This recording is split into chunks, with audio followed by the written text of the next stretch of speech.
Hey guys, welcome back to the channel and welcome back to another episode of the City of Champions with Minneapolis. And we picked up our 10th title this season in our, this is our 13th year? I think we finished our 13th season, yeah.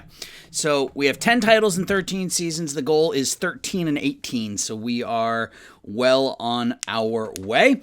And we're going to start with the Minnesota Wild because you don't normally start with the Wild. So you can see just a fantastic season for the Wild, 58, 21, and 3. Was it enough to get us to our first Stanley Cup in Minneapolis? It was not. As you can see here, we lost in the second round of the playoffs to the number 2 seed, the Dallas Stars, who went on to lose in the Stanley Cup final. So best record in the NHL, knocked out in the second round. We are now 13 seasons without a title for the Wild. Biggest change from last season to this year is Cale Makar was no longer a member of the Wild. He signed a 1-year deal with Buffalo in the offseason, and I think it's a good thing that we let him go. Only 28 points in 64 games. That was the big offseason change. I don't really think we made any significant changes up front. We signed Owen Power to replace Makar. Good offensively, good defensively. Signed him with like a 3-year, $6 million. Yeah, a little bit of an overpay. He was 4 stars when we signed him, so that was our only major signing of free agency. The former number 1 overall pick, Kyle Locke, now only 21 years old, is just a monster. You can see we've got a ton of talent on our team. We just couldn't get it done this year. We have 3 4.5-star players and 1 5-star player. German Kuznetsov was a late first-round pick for us a few years back. 28th overall in 2028. He's turned into a pretty solid two-way forward. Capo Kakko had 80 points this past season. I'll show you the stats here in a second.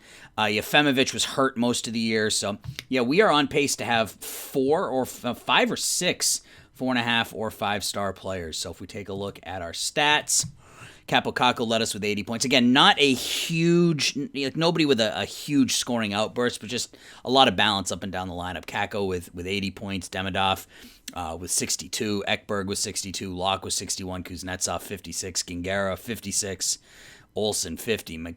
Just crazy numbers. 1, 2, 3, 4, 5, 6, 7, 8, 9, 10, 11, 12, 13, 14, 15 players with at least 10 goals, and then 2 more with 9. So just incredibly balanced scoring. Capo Kakko with an 80 game rating overall. We just couldn't get it done. Sergei Ivanov had a monster, just a ridiculously monster season. Look at this. 43, 9, and 8 with a 1.96 goals against and a 931 save percentage. Just absolutely ridiculous season for Sergei Ivanov. Outplayed Toivonen, who put up a 325 goals against and an 899 save percentage, so he wasn't particularly good. So Ivanov just continues to perform when we put him out there. Draft-wise, let's go to unsigned, because I don't think we signed our number 1 pick. What year are we in? So this would have been 2033. Well, I guess maybe we did. No, we didn't have a first-round pick this year. That's right. We didn't have a first-round pick this year, so our top overall pick was Liam Legault, 2.5-star center. Not terrible. Not terrible. Our number 1 pick a year ago was Tepani Pekarainen. He looks pretty solid for a 19-year-old, 15s across the board. He might be somebody we consider bringing in this season. We have a lot of players to think about here. None of them are super elite, but Pekarainen could make the team. Maybe Pichette as a 7th or 8th defenseman. The rest of our goaltending not quite there yet. So a lot of these players, their rights, they're going to be free agents. So we might have a decision to make coming up soon. But I think Pekarainen is somebody we'll bring in, and then we'll kind of go from there.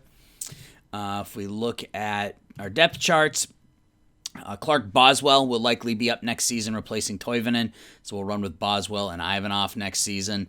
Our defense is just stacked. Locke, Vezina, Kiviharu, Nilsson, Power. Leslie's going to be a free agent, so we'll let him walk. Kobe Richter and Luke Tuin. Our defense is just loaded. And then we have Kurdyukov in Iowa, so he'll be up next season as well. The left side could use some help. We've got Demidov, Kuznetsov, and Gingera. Pretty solid there, but not a lot of depth. I guess Marek Hornich technically is a left wing. We're pretty solid down the middle. Yefimovic, Ekberg, Yeko, Olsen, and on the right, we're pretty stacked as well. So we have enough depth to make it work, and we can just take somebody from the right and swing them over to the left. You can see this year's draft. We have a first, we have the Bruins second, and then we have a third, fourth, fifth, sixth, and seventh. So we do have all of our draft picks this season. So what are we going to look for? I mean, maybe, if there's an elite goaltender, maybe we make a run and spend some money on a goaltender. We're going to be letting Tanner Howe go as well. So Howe and Leslie are both going to walk. So maybe a goaltender and a depth forward, maybe, is what we look for. Because I'm pretty happy with my top line of Demidov, Yefimovic, and Kaapo Kakko. Or I could put Gingera on that top line if I wanted to split up Demidov and Kakko. So maybe a depth forward and maybe a goaltender. So that is the Minnesota Wild. So 58 wins, and we don't win the Stanley Cup. That's the way the cookie crumbles, as they say. So we are going to now take a look at the Minnesota Vikings. Another pretty solid regular season ends with no title. And the biggest move was we traded our starting quarterback due to cap issues to the Carolina Panthers, who ended up winning the whole thing. So Randall Oglesby, we traded to Carolina. He threw for 4,000 yards, 34 touchdowns, 10 picks, and they won the Super Bowl. And let's see, where we traded him for. Where is he? We traded him for Gregory Jones, Craig Donahue, and a fourth. So it was a couple, not depth players. They were both rated about an 80. Jones and Donahue were both rated about an 80. Donahue is a defensive end, and Jones was an offensive lineman. And then we picked up a fourth as well. So Oglesby was making $25 million. So we traded him to get that cap money off the books. And we turned the keys over to Ronald Larson, the 26-year-old who's now in his third season, threw for 4,500 yards, 39 touchdowns, but we came up short again. So pretty decent regular season. Not great. We were 10-7. We lost the last two games of the year. Offensively, we were pretty good. Defensively, we struggled. And Omar Sumner is coming up on the end of his career. Oh, speaking of end of his career, Jefferson retired, so we are... We had to make a move from a wide receiver perspective. I think, can you look at previous player stats here? That's just historical, yeah. This doesn't give you player specifics. So yeah, 10-7, pretty good offense. Defense struggled this season. If we look at the stats, Ronald Larson threw almost 600 times, 40 touchdowns, completed 70% of them, really good rating. Just a really solid year for Ronald Larson in his first full season, his third overall. Our running game was fantastic. We picked up Salvatore Lujan in the first round of the draft this past season. Took him 28th overall. He's an 87 overall, so we have 89 overall Patrick Clifford and 87 overall Salvatore Lujan, and we play them in a backfield by committee, as Lujan is more of a physical type back, but also has a ton of speed, too. He's just not very good with his hands. So really good combination there in the backfield for us. Receiving-wise, Denver Betts continues to get it done. He signed for this year and next, 104 receptions for 1,400 yards and 15 touchdowns.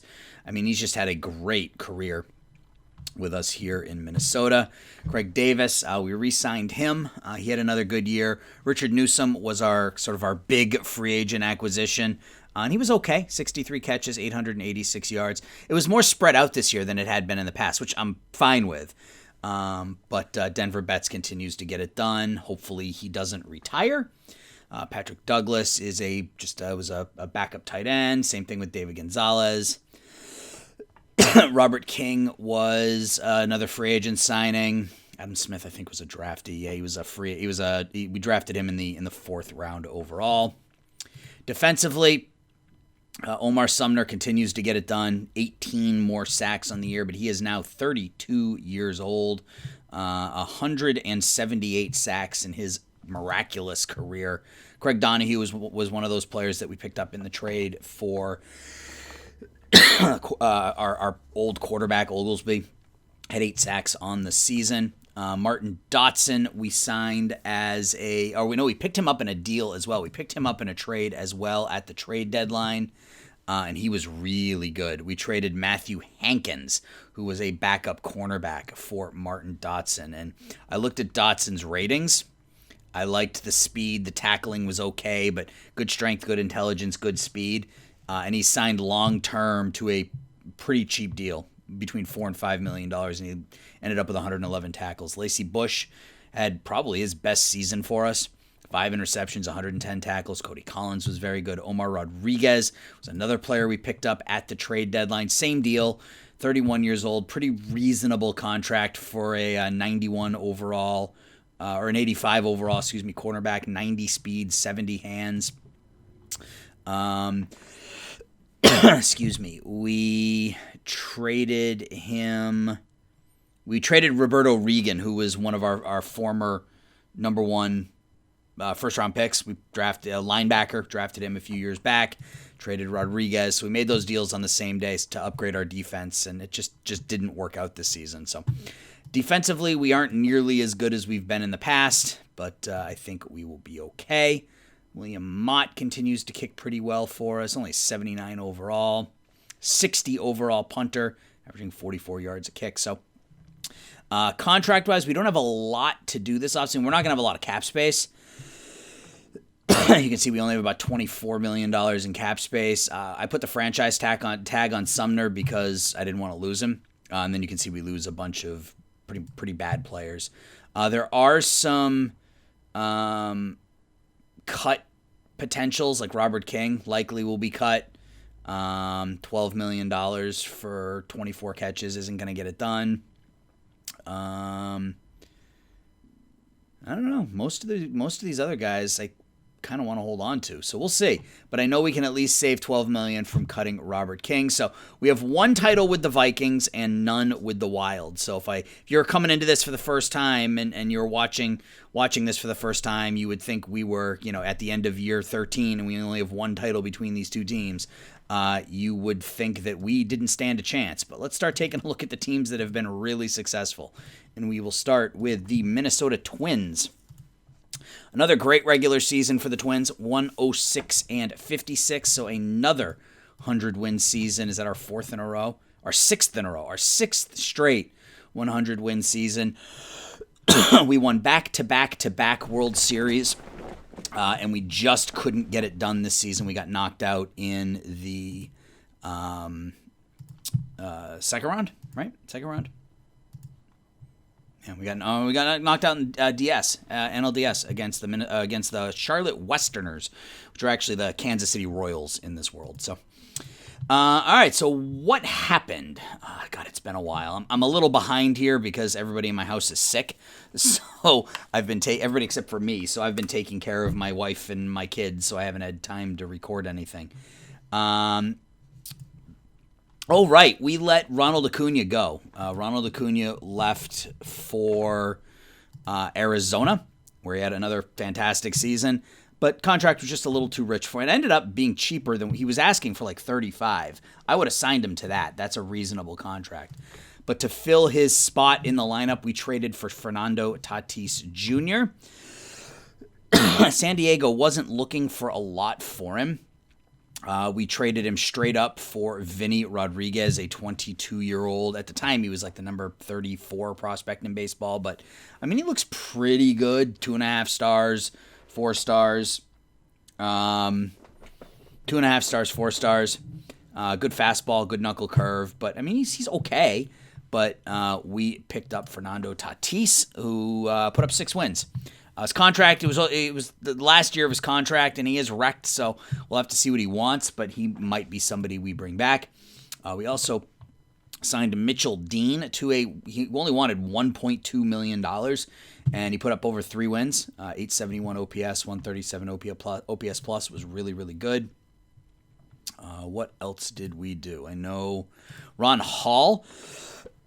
We picked up Ron Hall from the Arizona Diamondbacks. We traded Cole Bourbon, Christopher Diaz, and Brady House for Ron Hall and Jesus Mesa.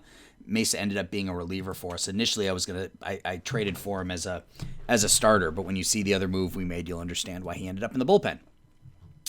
But we gave up Cole Bourbon, who had a good season in Arizona, another 3 wins. So. Yeah, he was good. It's just the numbers he was asking for were a little too much and felt like I could get value elsewhere. So we traded Christopher Diaz to Arizona, and then Arizona ended up non-tendering him. So we re-signed him, and he hit 43 home runs and drove in 128 runs. And then we signed him to an extension. For whatever reason, he just doesn't want any money. So I signed him to a 3-year, $3.9 million contract. I mean, it's just crazy talk. So, the big move on the front end, though, was to pick up Ricky Munoz to pair with where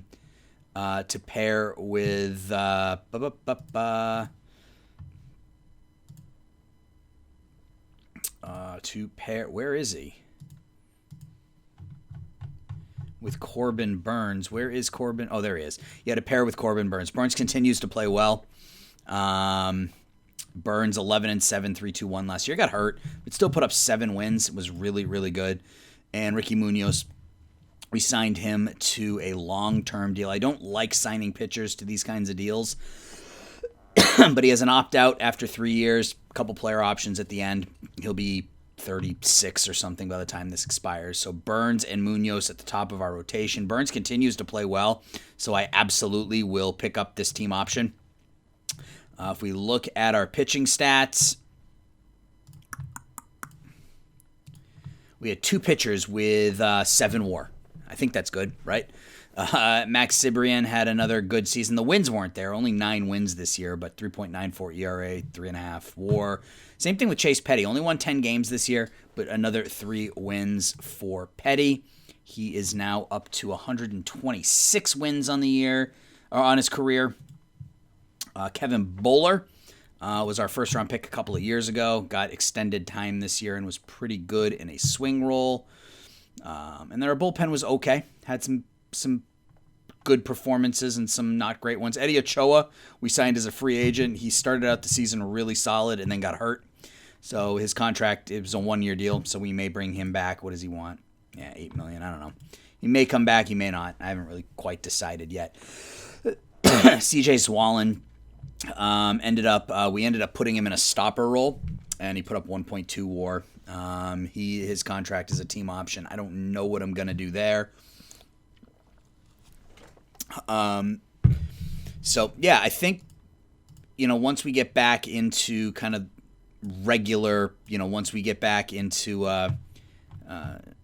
once I get back into this and I'm figuring out what I need, I think from a pitching perspective we're fine. Maybe we pick up a closer. Maybe we talk about bringing back Ochoa, or maybe we just make Zwolin.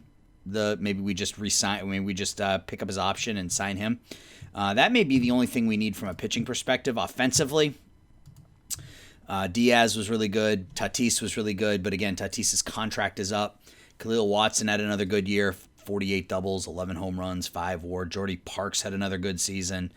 Mitchell Dean was pretty good. Alex Moreno's probably going to get moved this offseason. We did sign him to an extension, but I'm probably going to move him because we called up Bobby Morales, who was one of our top prospects, 20 years old, and all he did in 36 games was hit 388, 475, 612. Put up 2 WAR in 36 games. So He has assured himself a spot on the rotation, or in the lineup rather. We moved Bobby Esquivel to first. Excuse me. After picking up Tatis, and he was okay. Wasn't great, but he was okay. Our catching situation is still struggling, so we could use a catcher. So what we might end up doing is trading Moreno, finding an upgrade at catcher, potentially finding an upgrade at closer. We do have Dave Maynard, who's almost ready. We have David Leyva, who's almost ready. We have Tony Henriquez, who probably will be ready next, not this upcoming season, but the following season. So we have a lot of outfield depth, so I think we're okay moving on from someone like Moreno, even though he's pretty good defensively and 77 walks and only 29 strikeouts a year ago. But there's got to be somebody out there who wants those numbers. So I think, catcher, maybe a closer, and then figure out what to do with Tatis. What does he want? That's a lot of money, $32 million for someone who's wrecked, and I don't have it. So we may have to get creative this season. So the Twins, with our 4 titles, brings our total to 5. And that would bring up, last but not least, the most successful team in this playthrough, the Minnesota Timberwolves. And I want you to take a look at our record. Look right there in the top left-hand corner. Yeah, 73-9 this past season. It was just a ridiculous year for us, start to finish.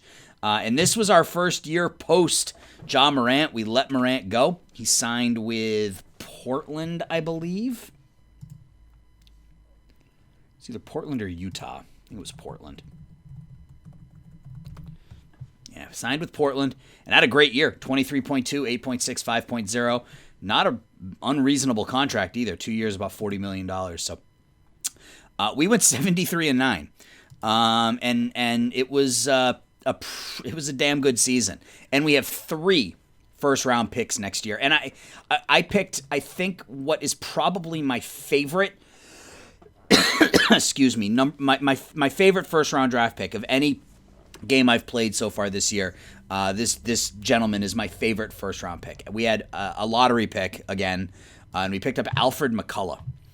And look at his ratings. He's just really good at everything.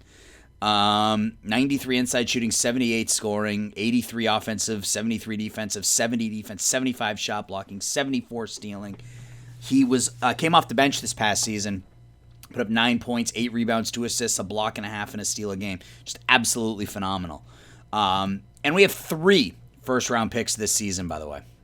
They're all sort of middle of the pack, so we might try to package them. We have ours, we have Houston's, and we have Minnesota's. Ours, Houston's, and was it Denver's? Yeah, in Denver.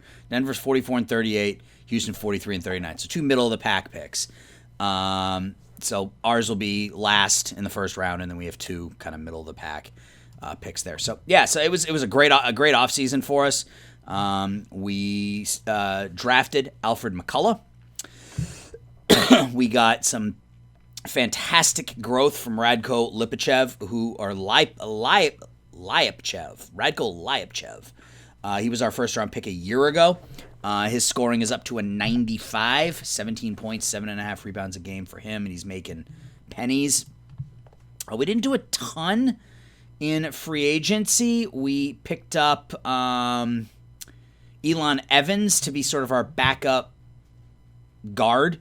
Signed him to the mid-level exception. He was fine. 6 points, 2 rebounds, 2 assists.